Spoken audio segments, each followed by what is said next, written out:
Boys and girls, needless to say, don't drink and drive. I cracked myself up.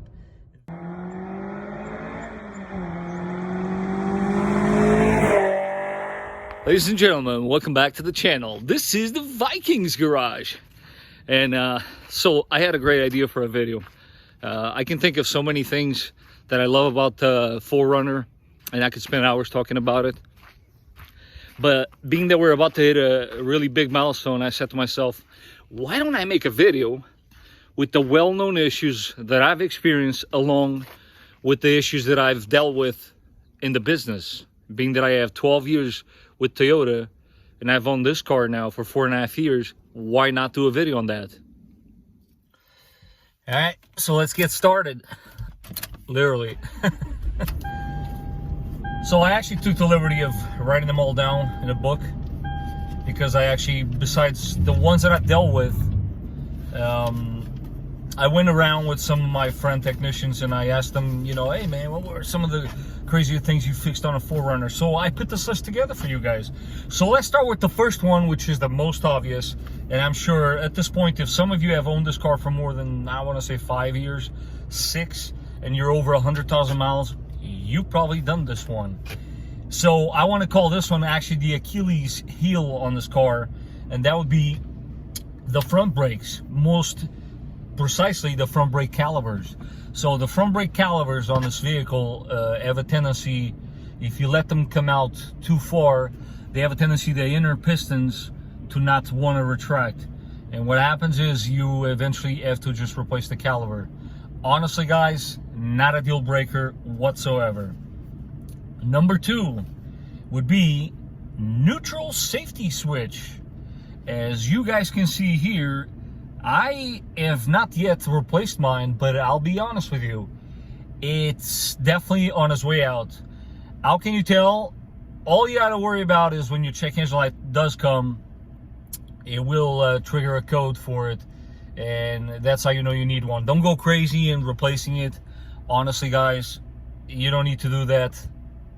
When they go bad, they'll give you a check engine light, and it's really not that big of a deal, not expensive at all.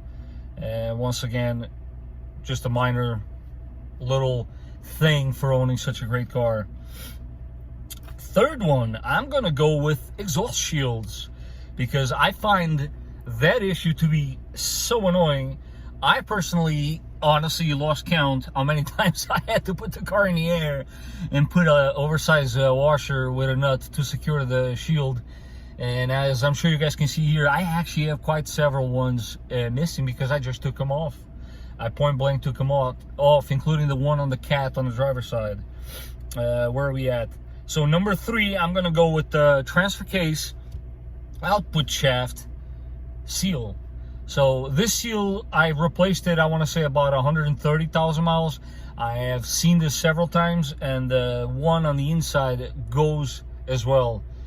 Honestly, man, not that bad of a problem. It's an easy fix. The part literally is, I think it was $5, the seal. You pay mostly is the labor. The next one, I forgot where we at as far as count, but I'm gonna have to say the crankshaft seal and the crank pulley. I've seen this 3 or 4 times. So on the crankshaft, the seal behind it goes, and if you drive around with oil leaking for too long, believe it or not, it will take out the crankshaft pulley itself, because it has a built-in dampener that is, I want to say it's made out of rubber. Basically, it's very hard material, but over time with the oil exposure, it will eventually just wear out the crankshaft pulley as well. And not only do you have to replace the seal, obviously by fixing the leak, you got to replace the pulley as well. All 3 times that I've seen this, they were fixed and repaired under warranty. So I think you guys are going to be all right. I mean, my car is dry as can be with the mileage that we're at. All right, so the next one, I would have to say it's the intermediate steering shaft. Now, I apologize, the footage on this one was a little hard to shoot because of the location of this particular part, but I have replaced a few of these. Honestly, if you do as I'm doing here and spray a little bit of power lube, any type of penetrant oil every time you do an oil change or every other time, honestly, I think you're going to be fine. But eventually, I've replaced quite a few of these, honestly, in my career. Again, they're not that expensive. Really not that much of a big deal, honestly. Now, because I'm running out of things to create in this list, I told you guys this is probably going to be a short video. Not a lot goes wrong with these cars. I'm going to have to say, so on the intake manifold, your knock sensor harness sits underneath there. Obviously, your knock sensor as well. All these guys, if you have access to a shop air, or even maybe at the car wash, some type of vacuum, although I don't think you can get a vacuum in there, but try to blow air into underneath the intake manifold, because debris does collect there, and for some reason, if your state is prone to that, rodents have a tendency of liking to make their nests, their houses down there, and what happens is they ended up chewing your knock sensor harness, and yeah, that creates a little bit of a problem, because obviously then you get a check engine light, you got to get it taken to get fixed, and the harness itself is not that expensive. It's the labor, because the intake manifold has to be removed. Again, it's not even an issue with the car, it's just a matter where you live. Just make sure that you keep that clean. I'm just throwing this honestly really as a bonus, because that's not even an issue with the car, it's just your surroundings, right? The next one, actually I should say the next two ones, totally cosmetic, man. I don't even know why I'm putting these things on the list, because the first one, let's get to it, has to do with the driver's seat. They do tend to wear a little bit on the outer padding and the cover itself, at least on mine, as you can see here with the fabric. But honestly, when you start to get to high mileage, what car doesn't wear on that side? It's kind of the side that rubs as you coming out, right? So they're all gonna rub.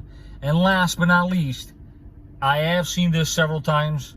I have never replaced it, because obviously I don't think people care all that much to replace that.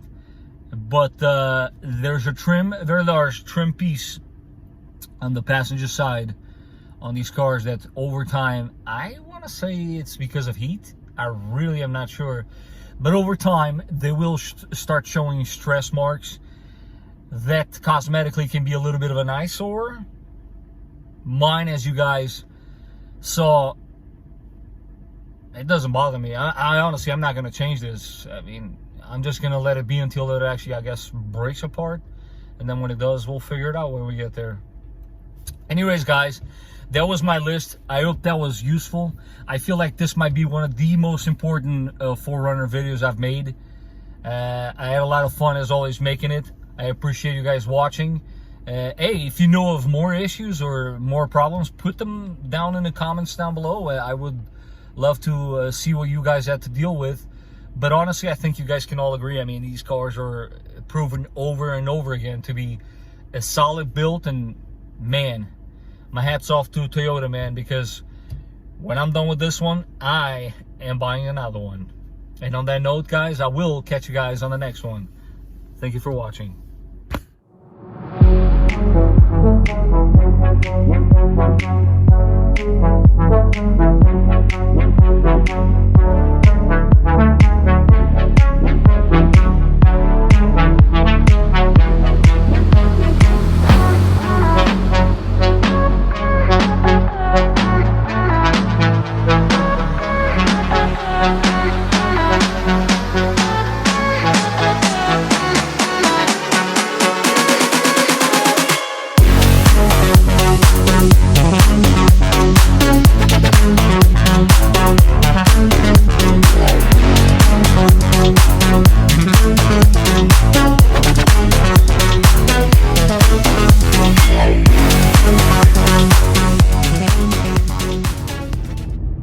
So before I lose a shot, I'm going to start recording.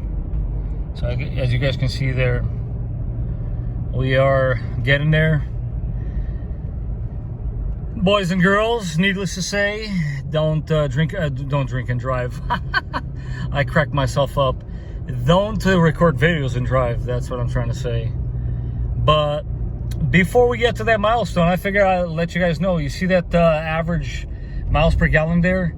Well, telltale sign, I'm sure you've seen, the ones that are familiar with the channel, you've seen the 20 miles per gallon. Yes, I'm very proud to say that I'm capable of doing that. But as you can see the temperature there, when it is colder, yeah, my car also averages, you know, it's between 18 and 19. But as you can see, it is cold. And for those of you that live in hotter states or climate, yes, our cars, the 5th generation, have a little icon symbol there with what it looks like a road, and I'm going to call it a snowflake. And there it is, guys. Woo! That's exciting. Definitely something you don't do every day.